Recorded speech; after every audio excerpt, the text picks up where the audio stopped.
ओम नमो भगवते वासुदेवाय नमः। शुक्ल यजुर्वेद तथा तैत्तिरीय यजु शाखाओं का वर्णन। श्री प्राशर जी बोले, हे महामुने, व्यास जी के शिष्य वैशंपायन ने यजुर्वेद रूपी वृक्ष की 27 शाखाओं की रचना की और उन्हें अपने शिष्यों को पढ़ाया तथा शिष्यों ने भी क्रमश ग्रहण किया। हे द्विज, उनका एक परम धार्मिक और सदैव गुरु सेवा में तत्पर रहने वाला शिष्य ब्रह्मरात का पुत्र याज्ञवल्क्य था, जो कोई महामयूर पर स्थित हमारे उस समाज में सम्मिलित ना होगा, उसको 7 रात्रियों के भीतर भी ब्रह्म हत्या लगेगी। हे द्विज, इस प्रकार मुनियों ने पहले जिस समय को नियत किया था उसका केवल एक वैशंपायन ने ही अतिक्रमण कर दिया। इसके पश्चात उन्होंने प्रसादवश पैर से छुए हुए अपने भांजे की हत्या कर डाली। तब उन्होंने अपने शिष्यों से कहा, हे शिष्यगण, तुम सब लोग किसी प्रकार का विचार ना करके मेरे लिए ब्रह्म हत्या को दूर करने वाला व्रत करो। तब याज्ञवल्क्य ने बोले, भगवान, ये सब ब्राह्मण अत्यंत निस्तेज हैं, इन्हें कष्ट देने की क्या आवश्यकता है। मैं अकेला ही इस व्रत का अनुष्ठान करूंगा। इससे गुरु वैशंपायन जी ने क्रोधित होकर महामुनि याज्ञवल्क्य से कहा, अरे ब्राह्मणों का अपमान करने वाले, तूने मुझसे जो कुछ पढ़ा है वे सब त्याग दे। तू इन समस्त द्विश्रेष्ठों को निस्तेज बताता है।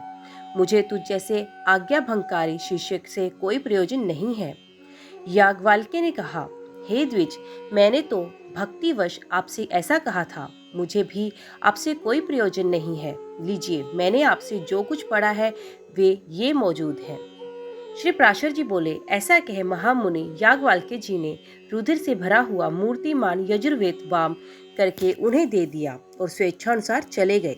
हे द्विज, याज्ञवल्क्य द्वारा वमन की हुई उन यजुश्रुतियों को अन्य शिष्यों ने तीतर होकर ग्रहण कर लिया, इसलिए वे सब तैत्तिरीय कहलाए।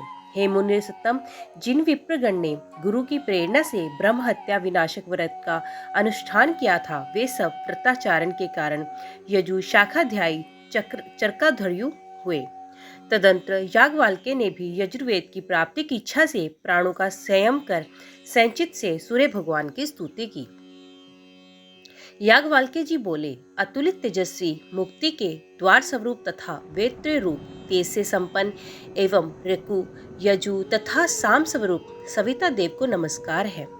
जो अग्नि और चंद्रमा रूप जगत के कारण सुश्रम नामक परम तेज को धारण करने वाले हैं, उन भगवान भास्कर को नमस्कार है। कला काष्ठा निमेश आदि काल ज्ञान के कारण तथा ध्यान करने योग्य पर ब्रह्म स्वरूप विष्णुमय श्री सूर्यदेव को नमस्कार है। जो अपनी किरणों से चंद्रमा को पोषित करते हुए देवताओं को तथा स्वधा रूप अमृत से पितृगण को तृप्त करते हैं, उन तृप्त रूप सूर्यदेव को नमस्कार है। जो हिम जल और उष्णता के कर्ता हैं और जगत का पोषण करने वाले हैं, उन त्रिकाल मूर्ति विधाता और भगवान सूर्य को नमस्कार है। जो जगतपति इस संपूर्ण जगत के अंधकार को दूर करते हैं, उन सत्व मूर्तिधारी विश्वान को नमस्कार है। जिनके उदित हुए बिना मनुष्य सत्कर्म में प्रवृत्त नहीं हो सकते और जल शुद्धि का कारण नहीं हो सकता, उन भास्वंत देव को नमस्कार है।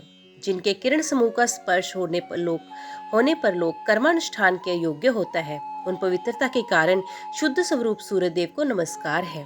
भगवान सविता, सूर्य, भास्कर और स्थान को नमस्कार है। देवता आदि समस्त भूतों के आदिभूत आदित्य देव को बारंबार नमस्कार है।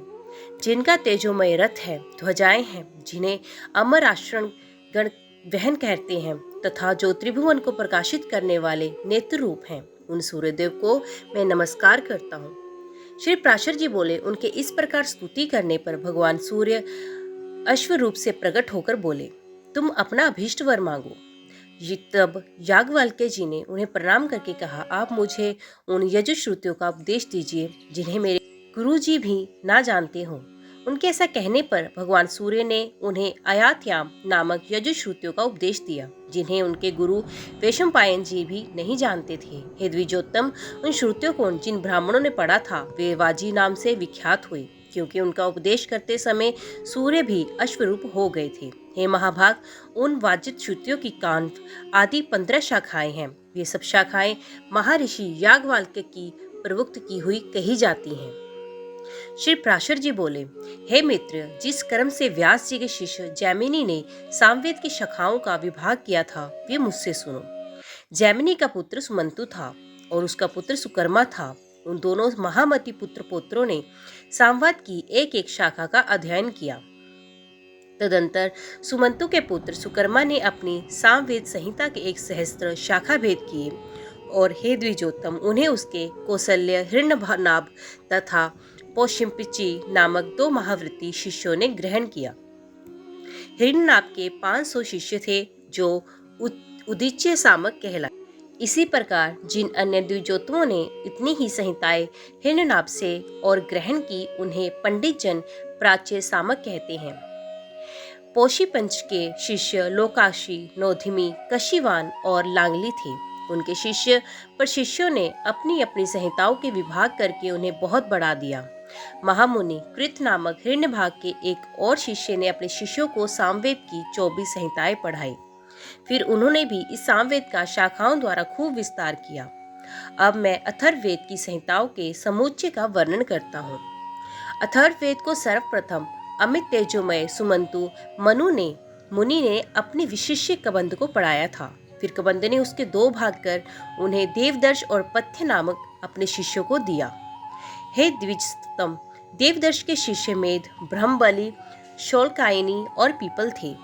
हे द्विज, पथ्य के भी जावाली, कुमादी और शौनक नामक 3 शिष्य थे जिन्होंने संहिताओं का विभाग किया। शौनक ने भी अपनी संहिता के 2 विभाग करके उनमें से एक वभ्रु को और दूसरी सैंधव नामक शिष्य को दे दी। सैंधव से पढ़कर मुचिकेश ने अपनी संहिता के पहले 2 और फिर 3 विभाग किए। नक्षत्र कल्प, वेद कल्प, संहिता कल्प, अंगिरस कल्प और शांति कल्प, उनके रचे हुए ये 5 विकल्प अथर्ववेद संहिताओं से सर्वश्रेष्ठ हैं। तदंतर पुराणार्थ विशारद व्यास जी ने अखायन, उपाख्यान, गाथा और कल्प शुद्धि के सहित पुराण संहिता की रचना की। रोमहर्षण सूत व्यास जी ने प्रसिद्ध शिष्य थे। महामती व्यास जी ने उन्हें पुराण संहिता का अध्ययन कराया। उन सूत जी के सुमति, अग्निवर्चा, मित्रायु, शांसपायन, अकृतवर्ण और सावर्णी ये 6 शिष्य थे। कश्यप गोत्रीय, अकृतवर्ण, सावर्णी, शांसपायन ये तीनों संहिता करता है। उन तीनों संहिताओं की आधार एक रोमहर्षण जी की संहिता है। हे मुने, इन चारों संहिताओं की सारभूत मैंने ये विष्णु पुराण संहिता बनाई है। पुराणज्ञ पुरुष कुल 18 पुराण बतलाते हैं। उन सब में प्राचीनतम ब्रह्म पुराण है। प्रथम पुराण ब्रह्म है, दूसरा पादम, तीसरा वैष्णव, चौथा शैव, 5वां भागवत, छठा नारदीय और 7वां मार्कंडेय है। इसी प्रकार 8वां आग्नेय, 9वां भविष्यत, 10वां ब्रह्म वैवर्त और 11वां पुराण लैंग कहा जाता है तथा 12वां वाराह, 13वां सकंद, 14वां वामन, 15वां कौरम तथा इनके पश्चात मात्स्य, गरुड़ और ब्रह्मांड पुराण है। हे महामुने, यही 18 महापुराण है। इनके अतिरिक्त मुनिजनों ने और भी अनेक उप पुराण बतलाए हैं। इन सभी से सृष्टि, प्रलय, देवता आदि को तथा वंश, मनवंतर और भिन्न भिन्न राजवंशों के चरित्रों का वर्णन किया गया है। हे मैत्रेय, जिस प्रकार मैं तुम्हें सुना रहा हूँ वे पद्म पुराण के अनंतर कहा हुआ वैष्णव नामक महापुराण है। हे साधु श्रेष्ठ, इसमें सर्ग, प्रतिसर्ग, वंश और मनवंतरादि का वर्णन करते हुए सर्वत्र केवल विष्णु भगवान का ही वर्णन किया गया है। 6 वेदांग, 4 वेद, मीमांसा, न्याय, पुराण, धर्मशास्त्र, ये ही 14 विद्याएं हैं। इन्हीं में आयुर्वेद, धनुर्वेद और गांधर्व इन तीनों को तथा चौथे अर्थशास्त्र को मिला लेने से कुल 18 विद्या हो जाती हैं। ऋषियों के 3 भेद हैं, प्रथम ब्रह्म ऋषि, द्वितीय देव ऋषि और फिर राज ऋषि। इस प्रकार मैंने तुमसे वेदों की शाखाओं के भेद और उनके रचयिता तथा शाखा भेद के कारणों का भी वर्णन कर दिया। इसी प्रकार समस्त मनवंतरों में से एक से शाखा भेद रहते हैं। हे द्विज, प्रजापति ब्रह्मा जी से प्रकट होने वाली श्रुति तो नित्य है, ये तो उसके विकल्प मात्र हैं। ओम नमो भगवते वासुदेवाय नमः। तो दोस्तों, आज की वीडियो में बस इतना ही। उम्मीद करती हूँ वीडियो आपको पसंद आई होगी। वीडियो पसंद आई हो तो वीडियो को लाइक और चैनल को सब्सक्राइब जरूर कीजिएगा। तो मिलते हैं अगले अध्याय के साथ। तब तक के लिए देखते व सुनते रहिए।